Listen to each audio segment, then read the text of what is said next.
Hello friends, welcome to SM study point. Friends, আজকে আমরা আলোচনা করব হিস্ট্রি থেকে টেট 2। টপিকটা হলো নীল বিদ্রোহ, সাঁওতাল বিদ্রোহ এবং মুন্ডা বিদ্রোহ। খুবই ইম্পর্টেন্ট হতে চলেছে ক্লাসটা। এই টপিক থেকে প্রত্যেক বছরই কোশ্চেন এসে থাকে এবং তোমরা ভিডিওটা স্কিপ না করে প্রথম থেকে শেষ পর্যন্ত দেখো। আশা করি তোমাদের প্রত্যেকেরই কাছে আসবে। এবং যারা যারা ভিডিওতে প্রথমে ক্লিক করেছো, তোমাদের কাছে একটাই রিকোয়েস্ট, তোমরা যারা যারা এখনও SM স্টাডি পয়েন্ট চ্যানেলটাকে সাবস্ক্রাইব করে অবশ্যই সাবস্ক্রাইব করে পাশে থাকা বেল আইকনে চাপ দিয়ে রাখতে পারো একদম টপিক অনুসারে ভিডিও পেতে। এবং যারা যারা আমার কাছে টেটের জন্য কোচিং নিতে চাও, এই যে স্ক্রিনে দেওয়া নাম্বারে ফোন করে বিস্তারিত জেনে তোমরা এসে প্রথম ক্লাস করে দেখো। তোমরা যদি ক্লাস করে তোমাদের কাছে ভালো লাগে, তারপরে তোমরা অ্যাডমিশন হবে। ক্লাস হয় শনিবারে এবং রবিবারে, বিদ্যাসাগর বাজার সংলগ্ন একদম বাজারের সঙ্গে আমার কোচিং সেন্টার। তো আমার ব্যাচের মধ্যে 12 থেকে 15 জন করে করানো হয়, আর আরেকটা যখন ব্যাচ হবে সেমভাবে সেকেন্ড ব্যাচ বানানো হবে। ঠিক আছে, তো প্রথম যে ব্যাচটা এটা হলো শনিবার এবং রবিবার। ঠিক আছে, তোমাদের মধ্যে যদি কেউ দেখে থাকো অবশ্যই যোগাযোগ করতে পারো।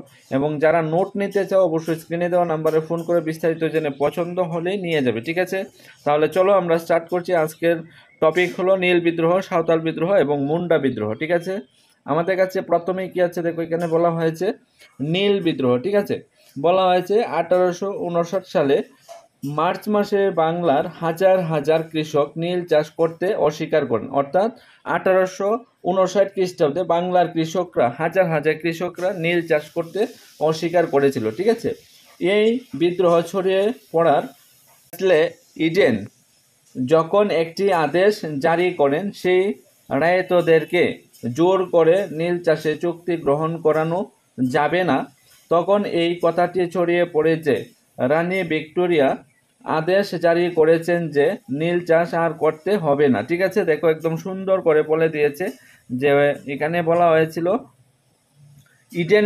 ইডেন যখন একটি আদেশ জারি করেছিলেন, রায়তদেরকে জোর করে চাষ করা যাবে না, নীল চাষ করা যাবে না। এবং তার পাশাপাশি এখানে তখন কথাটি ছড়িয়ে পড়েছিল যে রানী ভিক্টোরিয়া আদেশ জারি করেছিলেন যে নীল চাষ আর করতে হবে না। নেক্সট কি আছে দেখো, আমাদের কাছে নেক্সট এখানে বলা হয়েছে ম্যাজিস্ট্রেট ইডেন চেষ্টা করেছিলেন চাষিদের শান্ত করতে এবং অগ্নিগর্ভ অবস্থা আয়ত্তে আনতে। অর্থাৎ ম্যাজিস্ট্রেট ইডেন কি করেছিল, এটাকে শান্ত করার চেষ্টা করেছিল এবং অগ্নিগর্ভ অবস্থাটাকে আয়ত্ত আনার চেষ্টা করেছিল।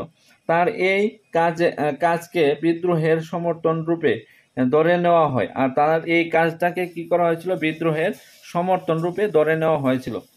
যখন মহাত্মা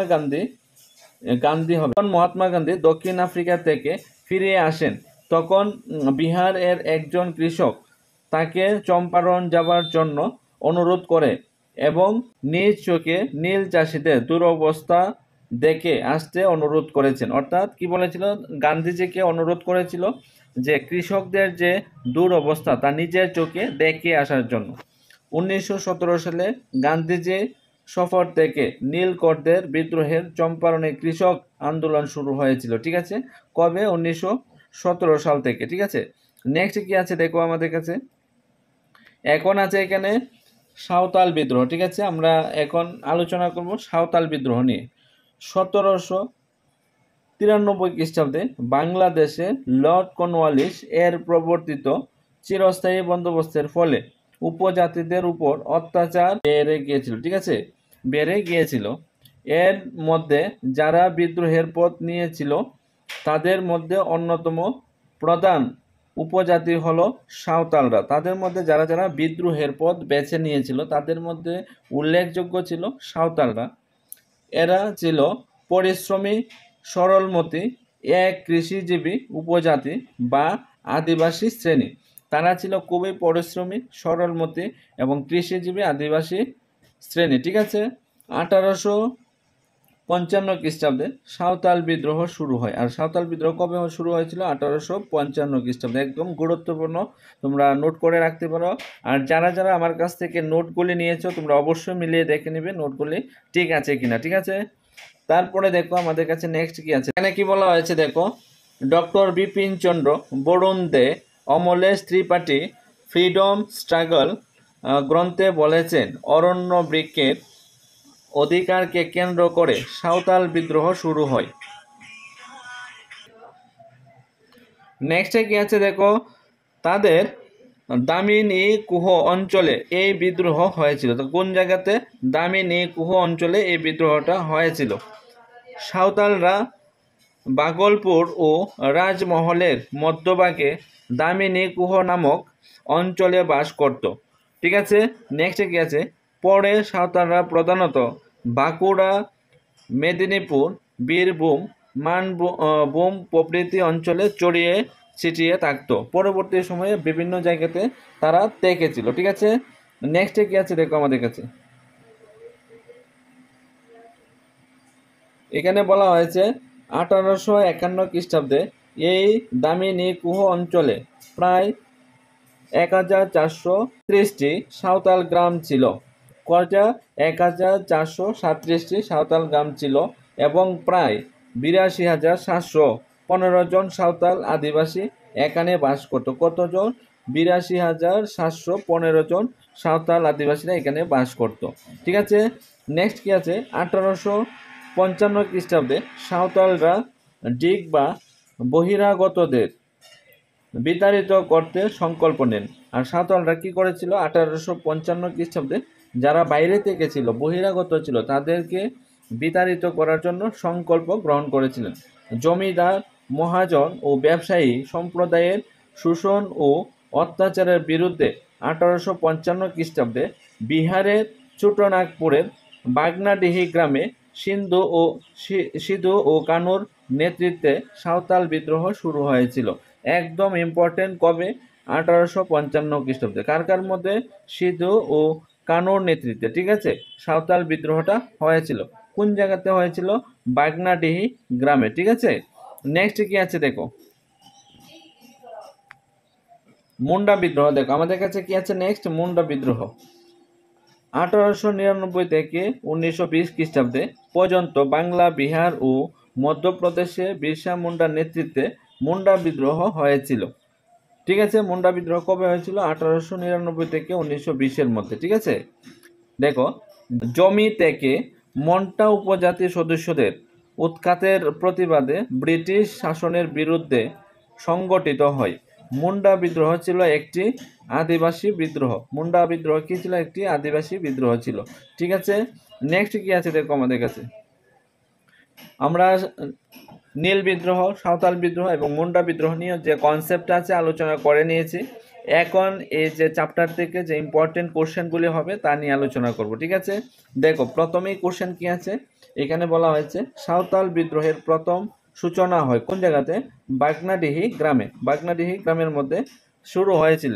তারপরে 2 নম্বরে কি আছে, সাঁওতাল বিদ্রোহের নেতৃত্ব দেন যা সিধু ও কানু দিয়েছিল। সিধু ও কানু দিয়েছিল। ঠিক আছে, নেক্সট কি আছে, নীল বিদ্রোহ কোথায় সংগঠিত হয়েছিল? নীল বিদ্রোহ সংগঠিত হয়েছিল বাংলায়। ঠিক আছে, বাংলার মধ্যে নীল বিদ্রোহ সংগঠিত হয়েছিল। নেক্সট কি আছে দেখো আমাদের কাছে, এখানে বলা হয়েছে 4 নম্বর, নীল বিদ্রোহ কত খ্রিস্টাব্দে শুরু হয়েছিল? এটা হবে 1859 খ্রিস্টাব্দে শুরু হয়েছিল। ঠিক আছে, 5 নম্বরে কি আছে দেখো, নীল বিদ্রোহের নেতৃত্ব কারা দিয়েছিল? দীনু মণ্ডল, বিষ্ণুচরণ বিশ্বাস এবং দিগম্বর বিশ্বাস, তারা নীল বিদ্রোহের নেতৃত্বে দিয়েছিল। ঠিক আছে, 6 নম্বর কি আছে, নীল বিদ্রোহ কাদের বিরুদ্ধে সংগঠিত হয়েছিল? নীলকর সাহেবদের বিরুদ্ধে সংগঠিত হয়েছিল। নীলকর সাহেবদের বিরুদ্ধে সংগঠিত হয়েছিল। নেক্সট কি আছে দেখো আমাদের কাছে, 7 নম্বর, নীল বিদ্রোহ নিয়ে নিয়মিত আলোকপাত করা হতো কোন পত্রিকায়? এটা হবে হিন্দু প্যাট্রিয়ট পত্রিকায়। ঠিক আছে, হিন্দু প্যাট্রিয়ট পত্রিকায়।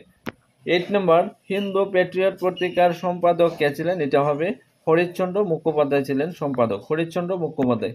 সাঁওতাল বিদ্রোহ কোথায় সংগঠিত হয়েছিল? সাঁওতাল বিদ্রোহ পরগনা রাজ্যে সংগঠিত হলো। ঠিক আছে, পরগনায়। ঠিক আছে, নেক্সট কি আছে দেখো আমাদের কাছে, এখানে বলা হয়েছে 10 নম্বর, সাঁওতাল বিদ্রোহ কত খ্রিস্টাব্দে সংগঠিত হয়েছিল? 1855 খ্রিস্টাব্দে সাঁওতাল বিদ্রোহ সংগঠিত হয়েছিল।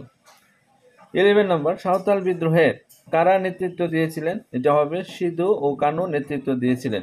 12 নম্বর, সাঁওতাল বিদ্রোহের সময় কতজন বিদ্রোহীকে হত্যা করা হয়? এটা প্রায় হবে, প্রায় কত? 23,000 বিদ্রোহীকে হত্যা করা হয়েছিল। নেক্সট কি আছে দেখো আমাদের কাছে 30 নাম্বার কোশ্চেন হলো এখানে চাঁদ ও ভৈরব কে ছিলেন, এটা হবে ফ্রেন্ডস। 30 নাম্বার কোশ্চেনটা একটু মিস্টেক আছে, এটা আমি পরে দেখে দিয়ে দিব, ঠিক আছে। এই কোশ্চেনটা একটু মিস্টেক আছে। তারপর দেখো আমাদের কাছে 40 নাম্বার কি আছে, দিকু কাদের বলা হয়, সাঁওতাল পরগনা জেলায় বহিরাগত বিশেষত বিদেশি মহাজনদের সাঁওতালরা দিকু বলে অভিহিত করেন, ঠিক আছে। বহিরাগতদের দিকু বলে অভিহিত করা হতো। তারপর 50 নাম্বার কি আছে, সাঁওতাল বিদ্রোহ আর কি নামে পরিচিত হবে, দেখো আনসারটা হবে কেরোয়ারি বিদ্রোহ নামে পরিচিত, ঠিক আছে। আমাদের কাছে 60 নাম্বার যে কোশ্চেন আছে, এই কোশ্চেনটা এখন দেখো তোমরা। 60 নাম্বার কোশ্চেনটা আছে মহেশলাল দত্ত কে ছিলেন, ঠিক আছে। উত্তর হবে বাগনাডি থানার অত্যাচারী দারোগা ছিলেন মহেশলাল দত্ত, ঠিক আছে। 70 নাম্বার কি আছে, সাঁওতালরা কোন যুদ্ধে সম্পূর্ণভাবে পরাজিত সেদিন, ঠিক আছে। আনসারটা হবে সাঁওতালরা বারাইতের যুদ্ধে সম্পূর্ণভাবে পরাজিত হয়েছিল, ঠিক আছে। 80 নাম্বার কি আছে, সাঁওতাল বিদ্রোহের সময় গভর্নর জেনারেল কে ছিলেন, এটা আনসার হবে লর্ড ক্যানিং, ঠিক আছে। ফ্রেন্ডস, এই ছিল আমাদের আজকে নীল বিদ্রোহ, সাঁওতাল বিদ্রোহ এবং মুন্ডা বিদ্রোহ থেকে যে কনসেপ্টটা, তার পাশাপাশি যে কিছু কোশ্চেন, গুরুত্বপূর্ণ কোশ্চেন নিয়ে আলোচনা। আশা করি তোমাদের কাছে ক্লাসটা খুবই হেল্পফুল হবে। যদি ক্লাসটা তোমাদের কাছে ভালো লেগে থাকে, তোমরা অবশ্যই ক্লাসটা বিভিন্ন জায়গাতে শেয়ার করবে এবং ক্লাসগুলি তোমাদের কাছে কীরকম লাগছে অবশ্যই কমেন্টের মাধ্যমে জানাবে। এবং যারা যারা এখনো আমার চ্যানেলটাকে সাবস্ক্রাইব করোনি, অবশ্যই সাবস্ক্রাইব করে পাশে থাকা বেল আইকনে চাপ দিয়ে রাখতে পারো টপিক অনুসারে ভিডিও পেতে, ঠিক আছে। সবাই ভালো থাকবা, সুস্থ থাকবা, বাই বাই।